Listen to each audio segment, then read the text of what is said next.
Pemahaman peserta didik adalah sebelum memahami dan menggunakan strategi-strategi yang mendukung terjadinya proses belajar di kelas, guru hendaklah membekali dirinya dengan beragam teori atau konsep mengenai belajar itu sendiri.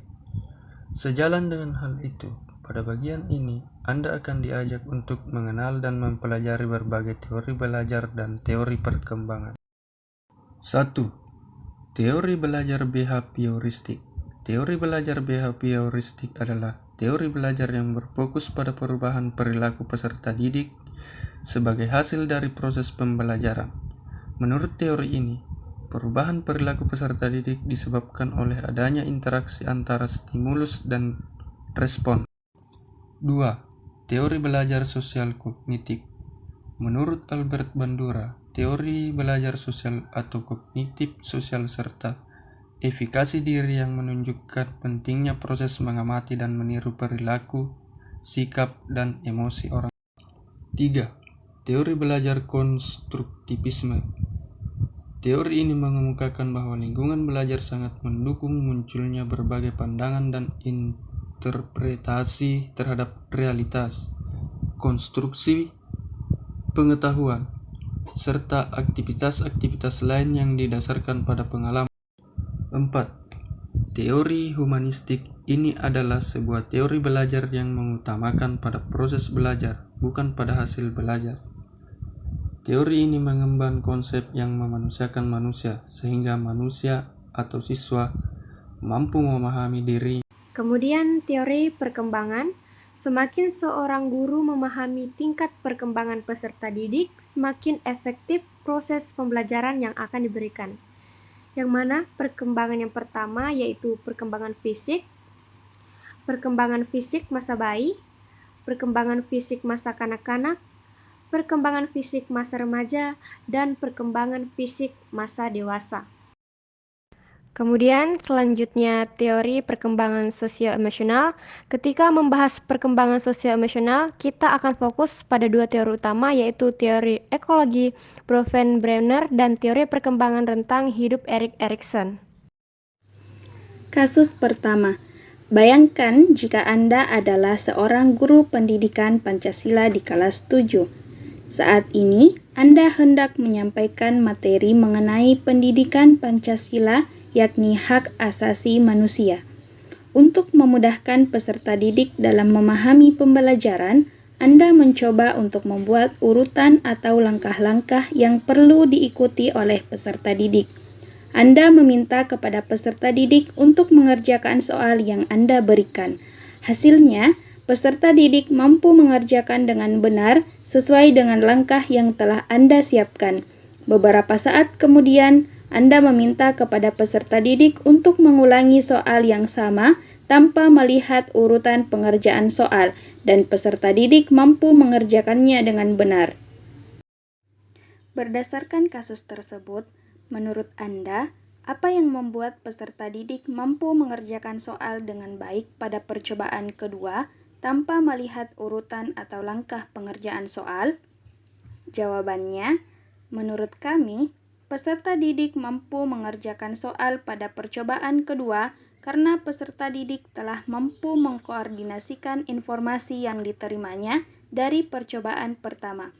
Pengetahuan yang tumbuh dari pengalaman pada percobaan pertama sudah disimpan, sehingga peserta didik dapat memahami sebuah informasi baru yang didapat dengan mengasimilasi dan mengakomodasi informasi dan pengetahuan yang sudah ada sebelumnya dalam otak.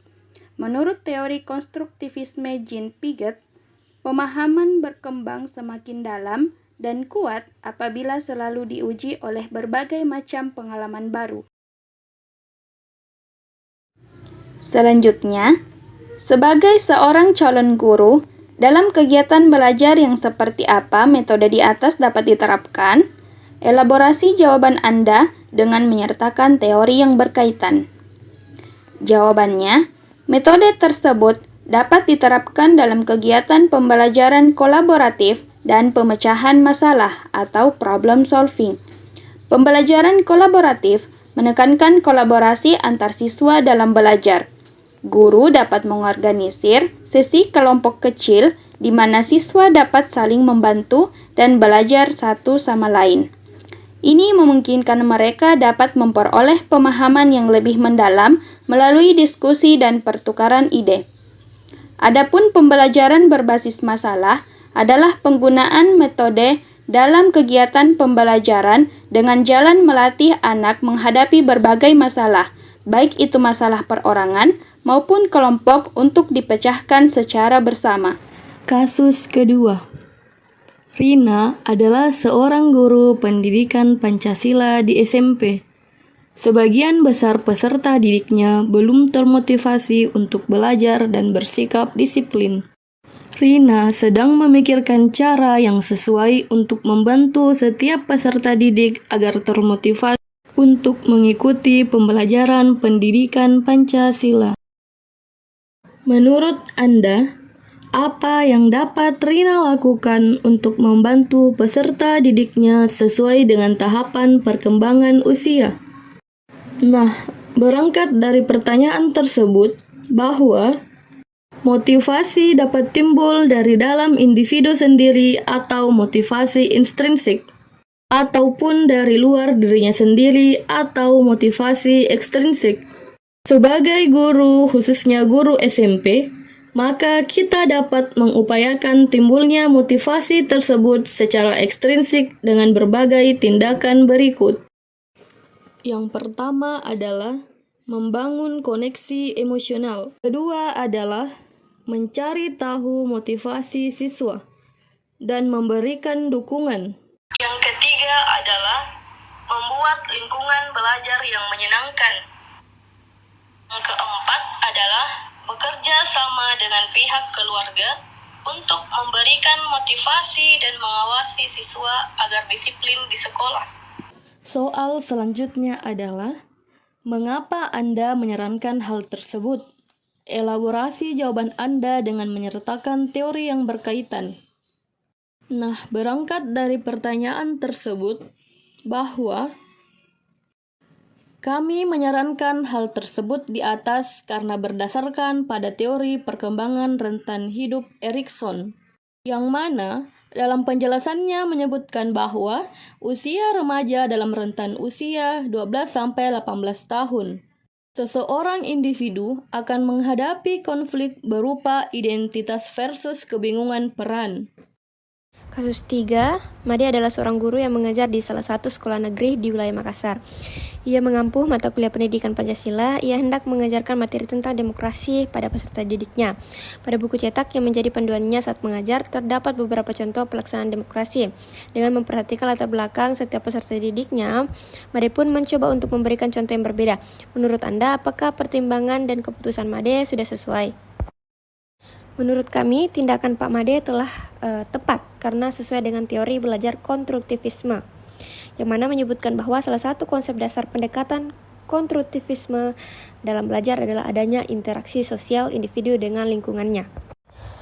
Prinsip apa yang Pak Made gunakan dalam kasus tersebut? Elaborasi jawaban Anda dengan menyertakan teori yang berkaitan, di mana Pak Made telah menerapkan prinsip pembelajaran yang relevan, yaitu pembelajaran yang dirancang sesuai dengan konteks, lingkungan, dan budaya peserta didik. Prinsip ini sesuai dengan prinsip pelaksanaan kurikulum merdeka yang tertuang dalam Keputusan Menteri Pendidikan, Kebudayaan, Riset, dan Teknologi Nomor 56/M/2022 tentang pedoman penerapan kurikulum dalam rangka pemulihan pembelajaran. Prinsip ini memungkinkan peserta didik untuk lebih mengenal lingkungan dan mengelaborasi pada pengetahuan yang didapatnya.